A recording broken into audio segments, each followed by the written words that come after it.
இந்த பொதுவா 14ஆம் தேதி தான் வரும். இன்னைக்கு இந்த வருடம் மாறி வருது இல்லையா பொங்கல்? 15ஆம் தேதி 15ஆம் தேதி பொங்கல் வைக்கிறோம். பொதுவாங்க ஐயா இது மக்கர சங்கராந்தின்னு பேர். மக்கர சங்கராந்தின்னு பொதுவா நம்ம பொங்கல் நம்மளுடைய விவசாயிகளுடைய ஒரு விழாவாகவும் அவர்களை போற்றக்கூடிய தினமாகவும் சூரியன் சூரியன் தான் எல்லாத்துக்கும் காரணம்.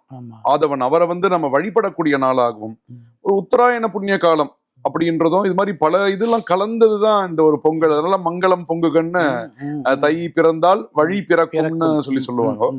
அந்த இடத்துல இந்த உத்தராயண புண்ணிய காலம் அப்படின்னு பார்க்கும் பொதுவாக அந்த 14ஆம் தேதி நீங்க 14-15ன்றது ரஃபா. நமக்கு என்ன கணக்குன்னா மக்கர சங்கராந்தின்னு இந்த தனுர் மாதத்திலிருந்து மக்கர மாதத்திற்கு செல்லக்கூடிய நாள் தான் மக்கர சங்கராந்தி. அதான் மாதப்பிறப்பு ஒவ்வொரு மாதமும் பார்க்கிறோம். சூரியன் ஒரு ராசியிலிருந்து இன்னொரு ராசிக்கு செல்வது, தனுர் ராசியிலிருந்து மக்கரத்திற்கு செல்வ நாள் தான் மக்கர சங்கராந்தி. அன்னைக்குதான் பொங்கல். இந்த தடவை என்ன சாயங்காலம் மேலதான், அதான் 14ஆம் தேதி சாயங்காலம் ஒரு 3 மணிக்கு மேல. இதுவே திருக்கணிதம் வாக்கியப்படி டைம் கொஞ்சம் வேரியேஷன் வருது.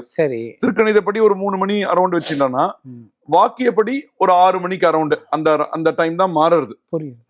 ரஃபா சொல்ற டைம்.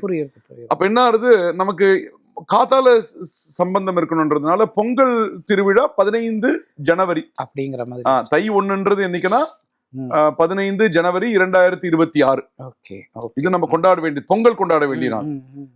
புண்ணிய காலம் இப்ப தர்ப்பணம் பண்றாங்க அப்படின்னா இந்த 14ஆம் தேதி இந்த 3 மணிக்கு ஒட்டி இந்த திருக்கணிதப்படி பண்றவங்க அன்னைக்கு பண்ணிக்கலாம், அடுத்த நாளும் பண்ணிக்கலாம்.